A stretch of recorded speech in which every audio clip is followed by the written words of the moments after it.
ਓਮ ਸ਼ਾਂਤੀ। ਅੱਜ ਪਿਆਰੇ ਬਾਪ ਦਾਦਾ ਦੇ 14/4/2021 ਦੇ ਮਹਾਵਚਨ। ਬਾਪ ਦਾਦਾ ਨੇ ਆਪਣੇ ਪਿਆਰੇ ਪਿਆਰੇ ਬੱਚਿਆਂ ਨੂੰ ਕਿਹਾ, ਮਿੱਠੇ ਬੱਚੇ, ਅੰਤਰਮੁਖੀ ਬਣ ਗਿਆਨ ਰੂਪ ਅਵਸਥਾ ਵਿੱਚ ਰਹਿ ਕੇ ਇਹਨਾਂ ਮਹਾਵਚਨਾਂ ਨੂੰ ਧਾਰਨ ਕਰੋ ਤਾਂ ਆਪਣਾ ਅਤੇ ਦੂਸਰੀਆਂ ਆਤਮਾਵਾਂ ਦਾ ਕਲਿਆਣ ਕਰ ਸਕੋਗੇ।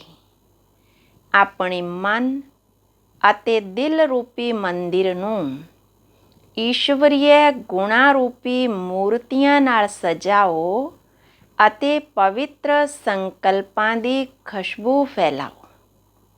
ਪ੍ਰਸ਼ਨ ਹੈ, ਸਰਵੋਤਮ ਮਾਨਾ ਸਭ ਤੋਂ ਉੱਚੀ ਸਰਵਿਸ ਕਿਹੜੀ ਹੈ?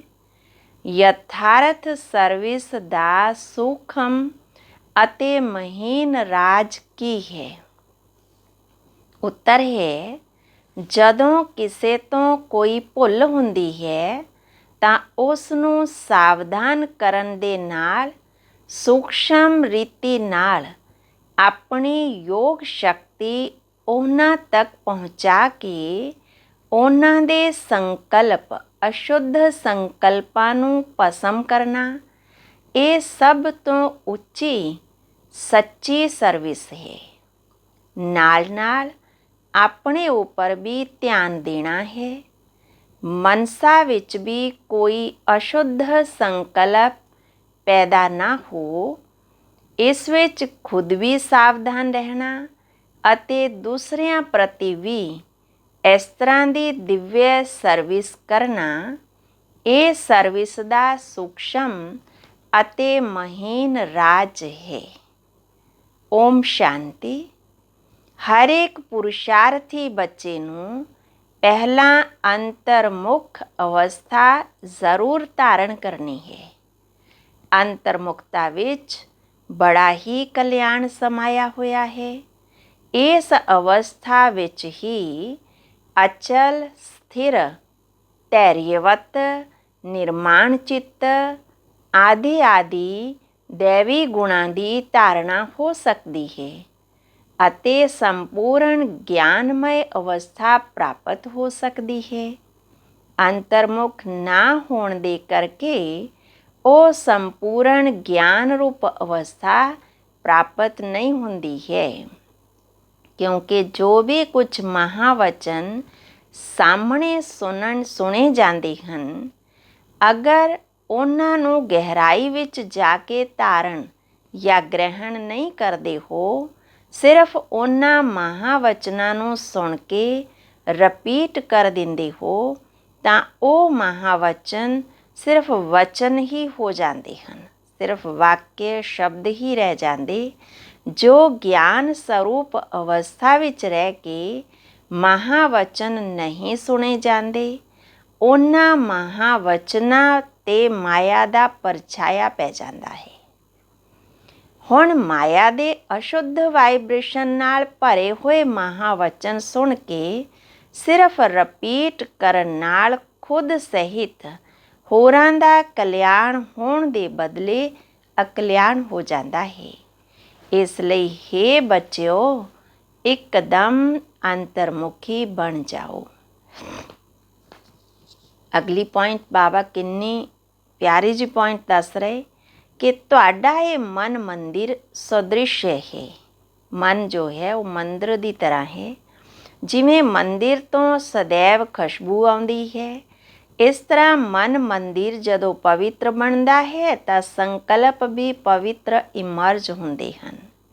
ਜਿਵੇਂ ਮੰਦਿਰ ਵਿੱਚ ਸਿਰਫ ਪਵਿੱਤਰ ਦੇਵੀ ਦੇਵਤਿਆਂ ਦੇ ਹੀ ਚਿੱਤਰ ਰੱਖੇ ਜਾਂਦੇ, ਨਾ ਕਿ ਆਸੁਰਾਂ ਦੇ, ਇਸ ਤਰ੍ਹਾਂ ਤੁਸੀਂ ਬੱਚੇ ਆਪਣੇ ਮਨ ਜਾਂ ਦਿਲ ਰੂਪੀ ਮੰਦਿਰ ਨੂੰ ਸਾਰੇ ਈਸ਼ਵਰੀਏ ਗੁਣਾਂ ਦੀਆਂ ਮੂਰਤੀਆਂ ਨਾਲ ਸਜਾ ਦੇਵੋ।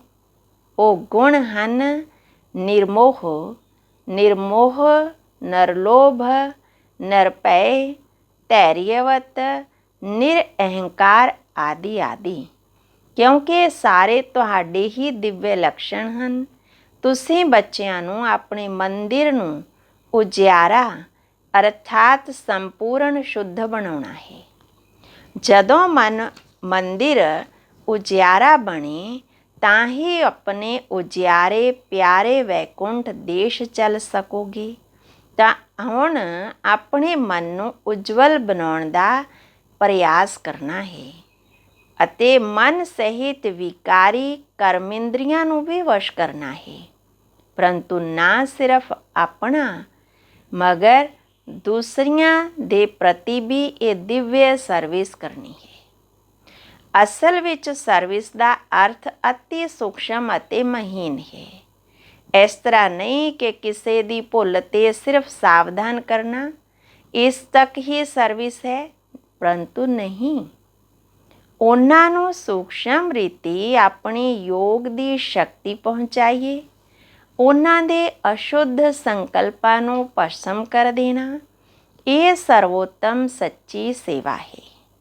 ਅਤੇ ਨਾਲ ਨਾਲ ਆਪਣੇ ਉੱਤੇ ਵੀ ਧਿਆਨ ਰੱਖਣਾ ਹੈ, ਨਾ ਸਿਰਫ ਵਾਚਾ ਪਰੰਤੂ ਕਰਮਣਾ ਤੱਕ।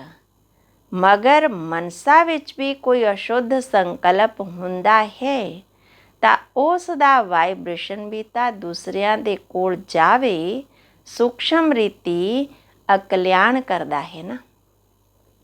ਜਿਸ ਦਾ ਬੋਝ ਖੁਦ ਆਉਂਦਾ ਹੈ ਅਤੇ ਉਹੀ ਬੋਝ ਬੰਧਨ ਬਣ ਜਾਂਦਾ ਹੈ। ਇਸ ਲਈ ਹੇ ਬੱਚਿਓ, ਖੁਦ ਸਾਵਧਾਨ ਰਹੋ, ਫਿਰ ਦੂਸਰਿਆਂ ਦੇ ਪ੍ਰਤੀ ਵੀ ਇਹੀ ਦਿਵਯ ਸੇਵਾ ਕਰੋ। ਇਹ ਆਪ ਤੁਹਾਡੇ ਸੇਵਾਧਾਰੀ ਬੱਚਿਆਂ ਦਾ ਅਲੌਕਿਕ ਕਰਤੱਵ ਹੈ।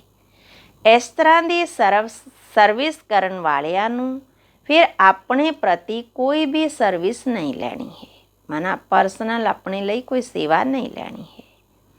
ਬੇਸ਼ੱਕ ਕੋਈ ਵੀ ਅਨਿਆਸ ਭੁੱਲ ਹੋ ਜਾਵੇ ਤਾਂ ਉਸ ਨੂੰ ਆਪਣੇ ਬੁੱਧੀਯੋਗ ਬਲ ਦੇ ਨਾਲ ਸदैव ਦੇ ਲਈ ਸਹੀ ਕਰ ਦੇਣਾ ਹੈ। ਇਸ ਤਰ੍ਹਾਂ ਤੀਵਰ ਪੁਰਸ਼ਾਰਥੀ ਥੋੜਾ ਵੀ ਇਸ਼ਾਰਾ ਮਿਲਣ ਨਾਲ ਤੁਰੰਤ ਮਹਿਸੂਸ ਕਰਕੇ ਪਰਿਵਰਤਨ ਕਰ ਲੈਂਦੇ ਹਨ ਅਤੇ ਅੱਗੇ ਦੇ ਲਈ ਚੰਗੀ ਤਰ੍ਹਾਂ ਅਟੈਂਸ਼ਨ ਰੱਖ ਕੇ ਚੱਲਦੇ ਹਨ। ਇਹ ਵਿਸ਼ਾਲ ਬੁੱਧੀ ਬੱਚਿਆਂ ਦਾ ਕੰਮ ਹੈ। ਹੇ ਮੇਰੇ ਪ੍ਰਾਣੋ, ਕਿੰਨਾ ਪਿਆਰ ਨਾਲ ਬਾਬਾ ਸਾਨੂੰ ਸਮਝਾ ਰਹੇ, ਹੇ ਮੇਰੇ ਪ੍ਰਾਣੋ, ਪਰਮਾਤਮਾ ਦੁਆਰਾ ਰਚੇ ਹੋਏ ਇਸ ਅਵਿਨਾਸ਼ੀ ਰੁਦਰ ਗਿਆਨ ਯੱਗ ਦੇ ਪ੍ਰਤੀ ਤਨ ਮਨ ਧਨ ਨੂੰ ਸੰਪੂਰਨ ਰੀਤੀ ਨਾਲ ਸਵਾਹਾ ਕਰਨ ਦਾ ਰਾਜ ਬਹੁਤ ਮਹੀਨ ਹੈ। ਜਿਸ ਘੜੀ ਤੁਸੀਂ ਕਹਿੰਦੇ ਹੋ ਕਿ ਮੈਂ ਤਨ ਮਨ ਧਨ ਸਹਿਤ ਯੱਗ ਵਿੱਚ ਸਵਾਹਾ ਅਰਥਾਤ ਅਰਪਣ ਹੋ ਕੇ ਮਰ ਚੁੱਕਿਆ ਹਾਂ, ਉਸੇ ਘੜੀ ਉਸੇ ਸਮੇਂ ਤੋਂ ਲੈ ਕੇ ਆਪਣਾ ਕੁਝ ਵੀ ਨਹੀਂ ਰਹਿੰਦਾ। ਅੱਗੇ ਬਾਬਾ ਦੱਸ ਰਹੇ ਕਿ ਉਸ ਵਿੱਚ ਪਹਿਲਾਂ ਤਨ ਮਨ ਨੂੰ ਸੰਪੂਰਨ ਰੀਤੀ ਨਾਲ ਸੇਵਾ ਵਿੱਚ ਲਗਾਉਣਾ ਹੈ। ਜਦੋਂ ਸਾਰਾ ਕੁਝ ਯੱਗ ਦੇ ਪ੍ਰਤੀ ਜਾਂ ਪਰਮਾਤਮਾ ਦੇ ਪ੍ਰਤੀ ਹੈ ਤਾਂ ਫਿਰ ਆਪਣੇ ਲਈ ਕੁਝ ਵੀ ਨਹੀਂ ਰਹਿ ਜਾਂਦਾ। ਧਨ ਵੀ ਵਿਅਰਥ ਨਹੀਂ ਗਵਾ ਸਕਦੇ, ਮਨ ਵੀ ਅਸ਼ੁੱਧ ਸੰਕਲਪਾਂ ਵਿਕਲਪਾਂ ਦੀ ਤਰਫ ਨਹੀਂ ਭੱਜ ਸਕਦਾ, ਕਿਉਂਕਿ ਪਰਮਾਤਮਾ ਨੂੰ ਅਰਪਣ ਕਰ ਦਿੱਤਾ ਹੈ। ਹੁਣ ਪਰਮਾਤਮਾ ਤਾਂ ਹੈ ਹੀ ਸ਼ਾਂਤ ਸ਼ੁੱਧ ਸ਼ਾਂਤ ਸਰੂਪ। ਇਸ ਕਾਰਨ ਅਸ਼ੁੱਧ ਸੰਕਲਪ ਆਪਣੇ ਆਪ ਹੀ ਸ਼ਾਂਤ ਹੋ ਜਾਂਦੇ ਹਨ। ਅਗਰ ਮਨ ਮਾਇਆ ਦੇ ਹੱਥ ਵਿੱਚ ਦੇ ਦਿੰਦੇ ਹੋ ਤਾਂ ਮਾਇਆ ਵੱਖ-ਵੱਖ ਰੂਪ ਹੋਣ ਦੇ ਕਰਕੇ ਅਨੇਕ ਪ੍ਰਕਾਰ ਦੇ ਵਿਕਲਪ ਉਤਪੰਨ ਕਰਕੇ ਮਨ ਰੂਪੀ ਘੋੜੇ 'ਤੇ ਆ ਕੇ ਸਵਾਰੀ ਕਰਦੀ ਹੈ। ਅਗਰ ਕਿਸੇ ਬੱਚੇ ਨੂੰ ਹੁਣ ਤੱਕ ਵੀ ਸੰਕਲਪ ਵਿਕਲਪ ਆਉਂਦੇ ਹਨ ਤਾਂ ਸਮਝਣਾ ਚਾਹੀਦਾ ਹੈ ਕਿ ਹਜੇ ਮਨ ਪੂਰੀ ਰੀਤੀ ਨਾਲ ਸਵਾਹਾ ਨਹੀਂ ਹੋਇਆ ਹੈ, ਅਰਥਾਤ ਈਸ਼ਵਰੀय ਮਨ ਨਹੀਂ ਬਣਿਆ ਹੈ। ਇਸ ਲਈ ਹੇ ਸਰਵ ਤਿਆਗੀ ਬੱਚਿਓ, ਇਹਨਾਂ ਗਹਿਰੇ ਰਾਜਾਂ ਨੂੰ ਸਮਝ ਕੇ ਕਰਮ ਕਰਦੇ ਹੋਏ ਸਾਖਸ਼ੀ ਹੋ ਕੇ ਖੁਦ ਨੂੰ ਦੇਖ ਬਹੁਤ ਖਬਰਦਾਰੀ ਨਾਲ ਚੱਲਣਾ ਹੈ। ਖੁਦ ਗੋਪੀ ਬੱਲਭ ਤੁਹਾਨੂੰ ਆਪਣੇ ਪ੍ਰਿਯ ਗੋਪ ਗੋਪੀਆਂ ਨੂੰ ਸਮਝਾ ਰਹੇ ਹਨ ਕਿ ਤੁਸੀਂ ਹਰ ਇੱਕ ਦਾ ਵਾਸਤਵਿਕ ਸੱਚਾ ਪ੍ਰੇਮ ਕਿਹੜਾ ਹੈ। ਹੇ ਪ੍ਰਾਣੋ, ਤੁਹਾਨੂੰ ਇੱਕ ਦੋ ਦੀ ਪ੍ਰੇਮ ਭਰੀ ਸਾਵਧਾਨੀ ਨੂੰ ਸਵੀਕਾਰ ਕਰਨਾ ਹੈ, ਕਿਉਂਕਿ ਜਿੰਨਾ ਪ੍ਰਿਯ ਫੁੱਲ ਓਨਾ ਹੀ ਸ੍ਰੇਸ਼ਟ ਪਾਲਣਾ ਮਾਨਾ ਪਰਵਰਿਸ਼। ਫੁੱਲ ਨੂੰ ਵੈਲਿਊਬਲ ਬਣਾਉਣ ਅਰਥ ਮਾਲੀ ਨੂੰ ਕੰਡਿਆਂ ਤੋਂ ਕੱਢਣਾ ਹੀ ਪੈਂਦਾ ਹੈ। ਇਸ ਤਰ੍ਹਾਂ ਤੁਹਾਨੂੰ ਵੀ ਜਦੋਂ ਕੋਈ ਸਾਵਧਾਨੀ ਦਿੰਦਾ ਹੈ ਤਾਂ ਸਮਝਣਾ ਚਾਹੀਦਾ ਹੈ ਕਿ ਜਿਵੇਂ ਉਸ ਨੇ ਮੇਰੀ ਪਰਵਰਿਸ਼ ਕੀਤੀ ਅਰਥਾਤ ਮੇਰੀ ਸੇਵਾ ਕੀਤੀ, ਉਸ ਸਰਵਿਸ ਅਥਵਾ ਪਰਵਰਿਸ਼ ਨੂੰ ਰਿਗਾਰਡ ਦੇਣਾ ਹੈ। ਇਹ ਸੰਪੂਰਨ ਬਣਨ ਦੀ ਯੁਕਤੀ ਹੈ। ਇਹ ਗਿਆਨ ਸਹਿਤ ਆਂਤਰਿਕ ਸੱਚਾ ਪ੍ਰੇਮ ਹੈ। ਇਸ ਦਿਵਯ ਪ੍ਰੇਮ ਵਿੱਚ ਇੱਕ ਦੋ ਦੇ ਲਈ ਬਹੁਤ ਰਿਗਾਰਡ ਹੋਣਾ ਚਾਹੀਦਾ ਹੈ। ਹਰ ਇੱਕ ਗੱਲ ਵਿੱਚ ਪਹਿਲੇ ਖੁਦ ਨੂੰ ਸਾਵਧਾਨ ਕਰਨਾ ਹੈ। ਇਹੀ ਨਿਰਮਾਣ ਚਿਤ ਅਤੀ ਮਧੁਰ ਅਵਸਥਾ ਹੈ। ਤੁਸੀਂ ਹਰ ਇੱਕ ਚੇਤਨ ਫੁੱਲਾਂ ਨੂੰ ਹਰਦਮ ਹਰਸ਼ਿਤ ਮੁਖ ਰਹਿਣਾ ਹੈ, ਕਿਉਂਕਿ ਨਿਸ਼ਚੇ ਬੁੱਧੀ ਹੋਣ ਦੇ ਕਰਕੇ ਤੁਹਾਡੀ ਨਸ ਨਸ ਵਿੱਚ ਸੰਪੂਰਨ ਈਸ਼ਵਰੀय ਤਾਕਤ ਭਰੀ ਹੋਈ ਹੈ।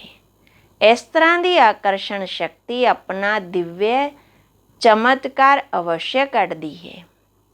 ਬਾਬਾ ਕਹਿੰਦੇ ਤੁਸੀਂ ਹਰ ਇੱਕ ਦੀ ਇਸ ਤਰ੍ਹਾਂ ਦੀ ਈਸ਼ਵਰੀय ਰਮਣੀਕ ਜੀਵਨ ਹੋਣੀ ਚਾਹੀਦੀ ਹੈ। ਇਸ ਦੇ ਲਈ ਕਿਸੇ ਵੀ ਯੁਕਤੀ ਨਾਲ ਆਪਣੇ ਆਸੁਰੀ ਸੁਭਾਵ 'ਤੇ ਜਿੱਤ ਪ੍ਰਾਪਤ ਕਰਨੀ ਹੈ। ਈਸ਼ਵਰ ਨੇ ਦੋ ਹੀ ਕੁਆਲਿਟੀਆਂ ਈਸ਼ਵਰ ਵਿੱਚ ਸਮਾਈਆਂ ਹਨ। ਪਹਿਲੀ ਤਾਂ ਹੈ ਗਿਆਨ, ਦੂਸਰਾ ਹੈ ਪ੍ਰੇਮ। ਅਗਰ ਕੋਈ ਪਹਿਲਾਂ ਗਿਆਨ ਰੂਪ ਬਣਨ ਦੇ ਬਿਗਰ ਸਿਰਫ ਪ੍ਰੇਮ ਰੂਪ ਬਣ ਜਾਂਦਾ ਹੈ ਤਾਂ ਉਹ ਪ੍ਰੇਮ ਅਸ਼ੁੱਧ ਖਾਤੇ ਵਿੱਚ ਚਲਿਆ ਜਾਂਦਾ ਹੈ। ਇਸ ਲਈ ਪ੍ਰੇਮ ਨੂੰ ਮਰਜ ਕਰਕੇ ਪਹਿਲਾਂ ਗਿਆਨ ਰੂਪ ਬਣ ਵੱਖ-ਵੱਖ ਰੂਪੀ ਨਾਲ ਆਈ ਹੋਈ ਮਾਇਆ 'ਤੇ ਜਿੱਤ ਪ੍ਰਾਪਤ ਕਰਕੇ ਪਿੱਛੇ ਪ੍ਰੇਮ ਰੂਪ ਬਣਨਾ ਹੈ। ਅਗਰ ਗਿਆਨ ਬਿਨਾ ਪ੍ਰੇਮ ਆਏ ਤਾਂ ਵਿਚਲਤ ਹੋ ਜਾਓਗੇ। ਸਾਖਸ਼ੀਪਨ ਦੀ ਅਵਸਥਾ ਅਤੀ ਮਿੱਠੀ, ਰਮਣੀਕ ਅਤੇ ਸੁੰਦਰ ਹੈ। ਇਸ ਅਵਸਥਾ 'ਤੇ ਅੱਗੇ ਦੀ ਵੀ ਜੀਵਨ ਦਾ ਸਾਰਾ ਮਦਾਰ ਹੈ। ਬਾਬਾ ਨੇ ਕਿਹਾ ਕਿ ਇਸ ਲਈ ਬੱਚਿਆਂ ਵਿੱਚ ਹੁਣ ਨਿਸ਼ਚੈ ਹੋਣਾ ਚਾਹੀਦਾ ਹੈ ਕਿ ਬਣਿਆ ਬਣਾਇਆ ਡਰਾਮਾ ਬਿਲਕੁਲ ਵਫਾਦਾਰ ਹੈ। ਦੇਖੋ, ਡਰਾਮਾ ਹਰ ਇੱਕ ਜੀਵ ਪ੍ਰਾਣੀ ਵਿੱਚ ਉਸ ਦਾ ਪਾਰਟ ਵਜਾਉਂਦਾ ਹੈ। ਅੱਛਾ, ਫਿਰ ਬਾਪ ਦਾਦਾ ਨੇ ਬੱਚਿਆਂ ਨੂੰ ਯਾਦ ਪਿਆਰ ਦਿੱਤੀ। ਮਿੱਠੇ ਮਿੱਠੇ ਸਿੱਕੀ ਲਦੇ ਗਿਆਨ ਗੁਲਜ਼ਾਰੀ, ਗਿਆਨ ਸਿਤਾਰਿਆਂ ਪ੍ਰਤੀ। ਮਾਤ ਪਿਤਾ ਬਾਪ ਦਾਦਾ ਦਾ ਯਾਦ ਪਿਆਰ ਅਤੇ ਗੁੱਡ ਮਾਰਨਿੰਗ। ਰੂਹਾਨੀ ਬਾਪ ਦੀ ਰੂਹਾਨੀ ਬੱਚਿਆਂ ਨੂੰ ਨਮਸਤੇ।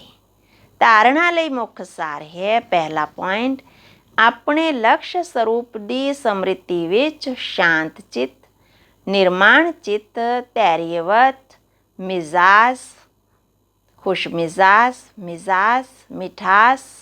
ਬਾਬਾ ਕਹਿੰਦੇ ਮਿਠਾਸ, ਸ਼ੀਤਲਤਾ ਆਦਿ ਸਰਵ ਦੈਵੀ ਗੁਣ ਧਾਰਨ ਕਰਨੇ ਹਨ।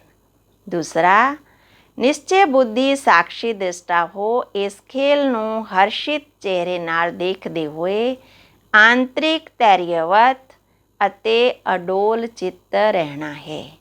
ਬਹੁਤ ਸਮੇਂ ਤੋਂ ਲੈ ਕੇ ਇਸ ਸਾਖਸ਼ੀਪਣ ਦੀ ਅਵਸਥਾ ਵਿੱਚ ਸਥਿਤ ਰਹਿਣ ਦਾ ਪਰਿਸ਼ਰਮ ਕਰਨਾ ਹੈ, ਮਾਨਾ ਮਿਹਨਤ ਕਰਨੀ ਹੈ। ਵਰਦਾਨ, ਸਨੇਹ ਅਤੇ ਸ਼ਕਤੀ ਰੂਪ ਦੇ ਬੈਲੈਂਸ ਦੁਆਰਾ ਸੇਵਾ ਕਰਨ ਵਾਲੇ ਸਫਲਤਾ ਮੂਰਤ ਭਵ।